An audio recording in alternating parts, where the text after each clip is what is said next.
بسم الله الرحمن الرحيم. الحمد لله الذي أنزل على عبده الكتاب ولم يجعل له عوجا قيما لينذر بأسا شديدا من لدنه ويبشر المؤمنين الذين يعملون الصالحات أن لهم أجرا حسنا ماكثين فيه أبدا وينذر الذين قالوا اتخذ الله ولدا ما لهم به من علم ولا لآبائهم كبرت كلمة تخرج من أفواههم إن يقولون إلا كذبا فلعلك باخع نفسك على آثارهم إن لم يؤمنوا بهذا الحديث أسفا إنا جعلنا ما على الأرض زينة لها لنبلوهم أيهم أحسن عملا وإنا لجاعلون ما عليها صعيدا جرزا أم حسبت أن أصحاب الكهف والرقيم كانوا من آياتنا عجبا إذ أوى الفتية إلى الكهف فقالوا ربنا آتنا من لدنك رحمة وهيئ لنا من أمرنا رشدا فضربنا على آذانهم في الكهف سنين عددا ثم بعثناهم لنعلم أي الحزبين أحصى لما لبثوا أمدا نحن نقص عليك نبأهم بالحق إنهم فتية آمنوا بربهم وزدناهم هدى وربطنا على قلوبهم إذ قاموا فقالوا ربنا رب السماوات والأرض لن ندعو من دونه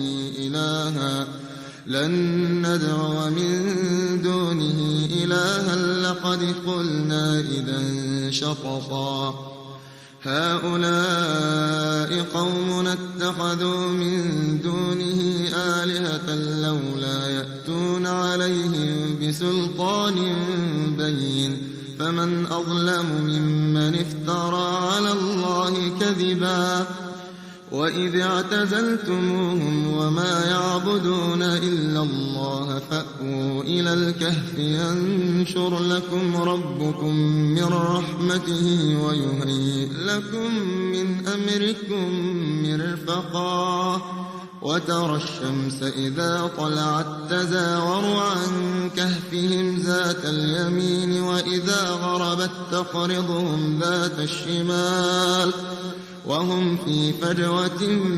منه ذلك من آيات الله من يهد الله فهو المهتد ومن يضلل فلن تجد له وليا مرشدا وتحسبهم أيقاظا وهم رقود ونقلبهم ذات اليمين وذات الشمال وكلبهم باسق ذراعيه بالوصيد لو اطلعت عليهم لوليت منهم فرارا ولملئت منهم رعبا وكذلك بعثناهم ليتساءلوا بينهم قال قائل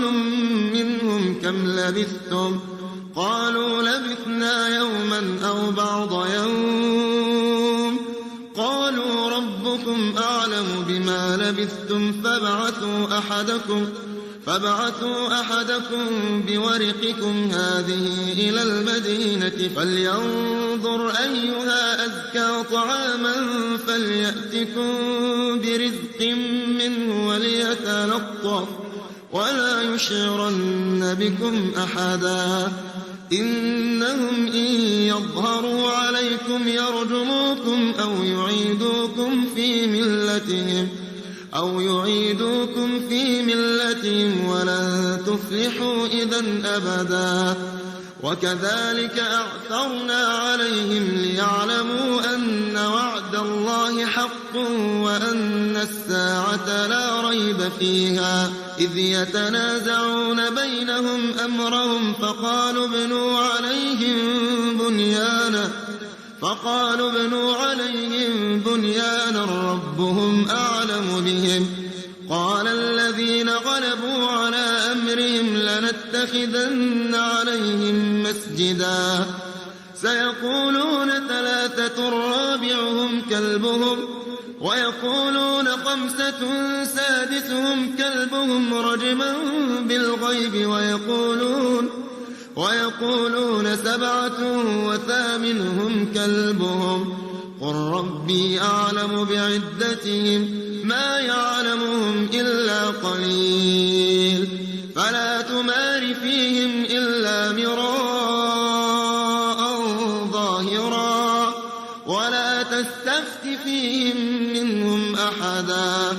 ولا تقولن لشيء إني فاعل ذلك غدا إلا أن يشاء الله واذكر ربك إذا نسيت وقل عسى أن يهديني ربي لأقرب من هذا رشدا ولبثوا في كهفهم 300 سنين وازدادوا 9 قل الله أعلم بما لبثوا له غيب السماوات والأرض أبصر به وأسمع ما لهم من دونه من ولي ولا يشرك في حكمه أحدا واتل ما أوحي إليك من كتاب ربك لا مبدل لكلماته ولن تجد من دونه ملتحدا واصبر نفسك مع الذين يدعون ربهم بالغداة والعشي يريدون وجهه ولا تعد عيناك عنهم تريد زينة الحياة الدنيا ولا تطع من أغفلنا قلبه عن ذكرنا واتبع هواه وكان أمره فرطا وقل الحق من ربكم فمن شاء فليؤمن ومن شاء فليكفر إنا أعتدنا للظالمين نارا أحاط بهم سرادقها وإن يستغيثوا يغاثوا بماء كالمهل يشوي الوجوه وإن يستغيثوا يغاثوا بماء كالمهل يشوي الوجوه وإن يستغيثوا يغاثوا بماء كالمهل يشوي الوجوه بئس الشراب وساءت مرتفقا إن الذين آمنوا وعملوا الصالحات إنا لا نضيع أجر من أحسن عملا أولئك لهم جنات عدن تجري من تحتهم الأنهار يحلون فيها من أساور من ذهب ويلبسون ثيابا خضرا من سندس واستبرق متكئين فيها على الأرائك نعم الثواب وحسنت مرتفقا واضرب لهم مثل الرجلين جعلنا لأحدهما جنتين من أعناب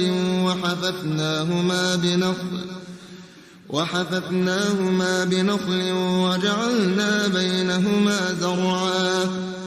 كلتا الجنتين آتت أكلها ولم تظلم منه شيئا وفجرنا خلالهما نهرا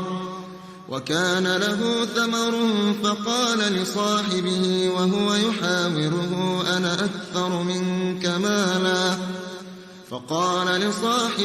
وهو يحاوره أنا أكثر منك مالا وأعز نفرا ودخل جنته وهو ظالم لنفسه قال ما أظن أن تبيد هذه أبدا وما أظن الساعة قائمة ولئن رددت إلى ربي لأجدن خيرا منها منقلبا قال له صاحبه وهو يحاوره أكفرت بالذي خلقك من تراب ثم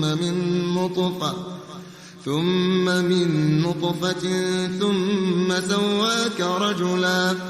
لكن هو الله ربي ولا أشرك بربي أحدا ولولا إذ دخلت جنتك قلت ما شاء الله لا قوة إلا بالله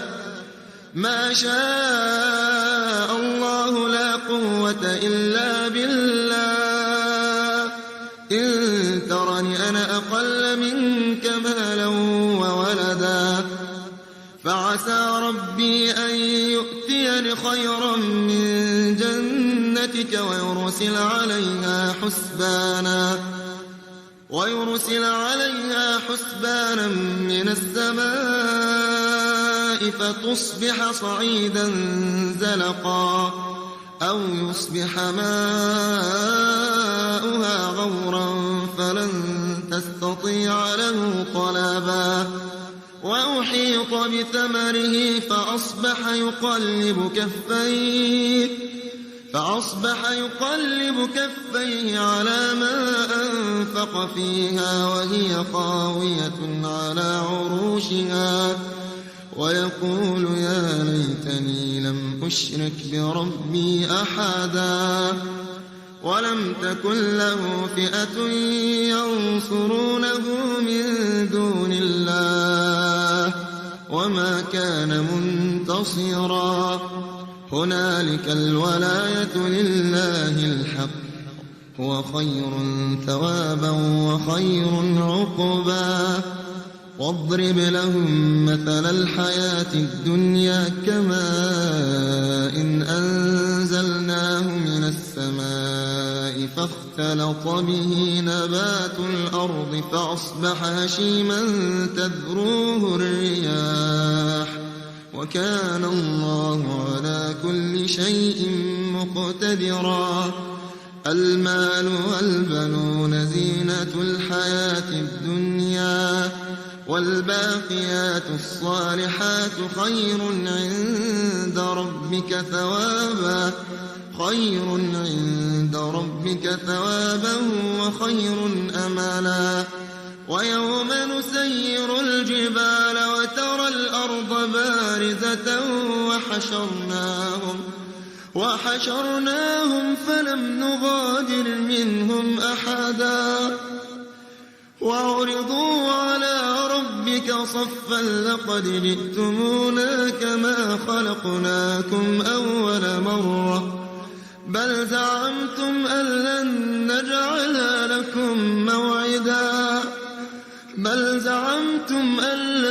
نجعل لكم موعدا ووضع الكتاب فترى المجرمين مشفقين مما فيه ويقولون يا ويلتنا ما لهذا الكتاب لا يغادر صغيرة ولا كبيرة إلا أحصاها ووجدوا ما عملوا حاضرا ولا يظلم ربك أحدا وإذ قلنا للملائكة اسجدوا لآدم فسجدوا إلا إبليس كان من الجن ففسق عن أمر ربه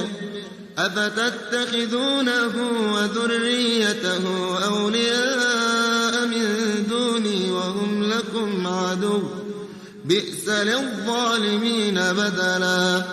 ما أشهدتهم خلق السماوات والأرض ولا خلق أنفسهم وما كنت متخذ المضلين عضدا ويوم يقول نادوا شركائي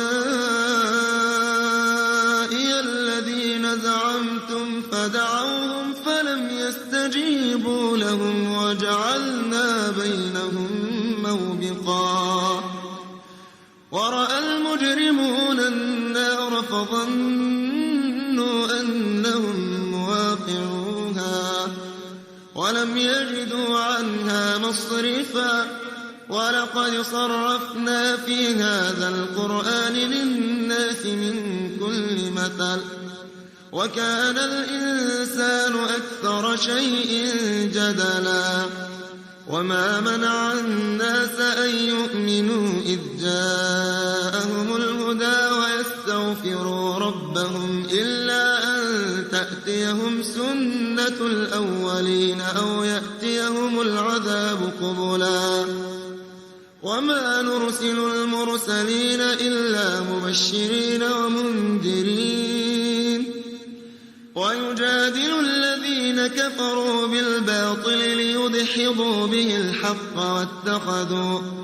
واتخذوا آياتي وما أنذروا هزوا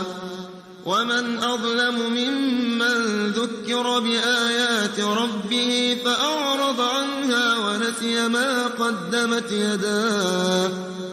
إنا جعلنا على قلوبهم أكنة أن يفقهوه وفي آذانهم وقرا وإن تدعهم إلى الهدى فلن يهتدوا إذا أبدا وربك الغفور ذو الرحمة لو يؤاخذهم بما كسبوا لعجل لهم العذاب بل لهم موعد لن يجدوا من دونه موئلا وتلك القرى أهلكناهم لما ظلموا وجعلنا لمهلكهم موعدا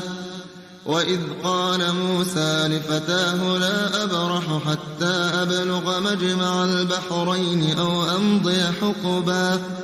فلما بلغا مجمع بينهما نسيا حوتهما فاتخذ سبيله في البحر سربا فلما جاوزا قال لفتاه آتنا غداءنا لقد لقينا من سفرنا هذا نصبا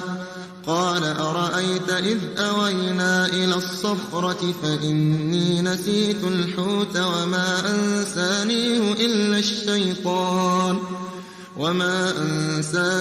إلا الشيطان أن أذكره واتخذ سبيله في البحر عجبا قال ذلك ما كنا نبغ فارتدا على آثارهما قصصا فوجدا عبدا من عبادنا آتيناه رحمة من عندنا وعلمناه من لدنا علما قال له موسى هل أتبعك على أن تعلمني مما علمت رشدا قال إنك لن تستطيع معي صبرا وكيف تصبر على ما لم تحط به خبرا قال ستجدني إن شاء الله صابرا ولا أعصي لك أمرا قال فإن اتبعتني فلا تسألني عن شيء حتى أحدث لك منه ذكرا فانطلقا حتى إذا ركبا في السفينة خرقها قال أخرقتها لتغرق أهلها لقد جئت شيئا إمرا قال ألم أقل إنك لن تستطيع معي صبرا قال لا تؤاخذني بما نسيت ولا ترهقني من أمري عسرا. فانطلقا حتى إذا لقيا غلاما فقتله. قال أقتلت نفسا زكية بغير نفس لقد جئت شيئا نكرا. قال ألم أقل لك إنك لن تستطيع معي صبرا. قال إن سألتك عن شيء بعدها فلا تصاحبني قد بلغت من لدني عذرا. فانطلقا حتى إذا أتيا أهل قرية استطعما أهلها فأبوا أن يضيفوهما فوجدا فيها جدارا يريد أن ينقض فأقامه. قال لو شئت لاتخذت عليه أجرا. قال هذا فراق بيني وبينك سأنبئك بتأويل ما لم تستطع عليه صبرا. أما السفينة فكانت لمساكين يعملون في البحر فأردت أن أعيبها وكان وراءهم ملك يأخذ كل سفينة غصبا. وأما الغلام فكان أبواه مؤمنين فخشينا أن يرهقهما طغيانا وكفرا. فأردنا أن يبدلهما ربهما خيرا منه زكاة وأقرب رحما. وأما الجدار فكان لغلامين يتيمين في المدينة وكان تحته كنز لهما وكان أبوهما صالحا. فأراد ربك أن يبلغا أشدهما ويستخرجا كنزهما رحمة من ربك وما فعلته عن أمري ذلك تأويل ما لم تسطع عليه صبرا. ويسألونك عن ذي القرنين قل سأتلو عليكم منه ذكرا. إنا مكنا له في الأرض وآتيناه من كل شيء سببا. فأتبع سببا حتى إذا بلغ مغرب الشمس وجدها تغرب في عين حمئة ووجد عندها قوما. قلنا يا ذا القرنين إما أن تعذب وإما أن تتخذ فيهم حسنا. قال أما من ظلم فسوف نعذبه ثم يرد إلى ربه فيعذبه عذابا نكرا. وأما من آمن وعمل صالحا فله جزاء الحسنى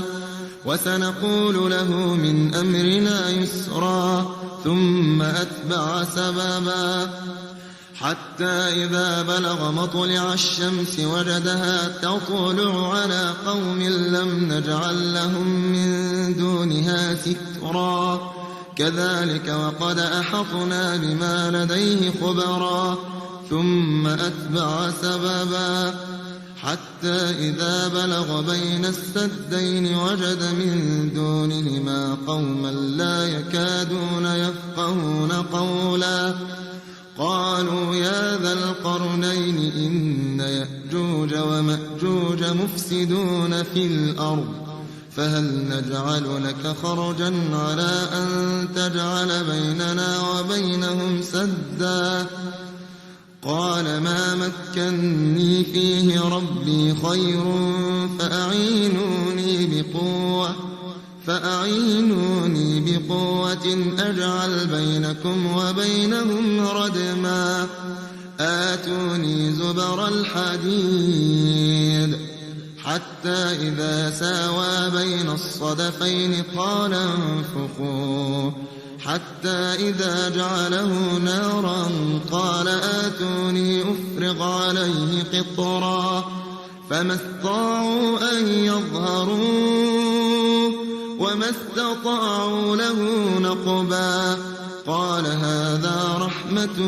من ربي فإذا جاء وعد ربي جعله دكاء وكان وعد ربي حقا وتركنا بعضهم يومئذ يموج في بعض ونفخ في الصور فجمعناهم جمعا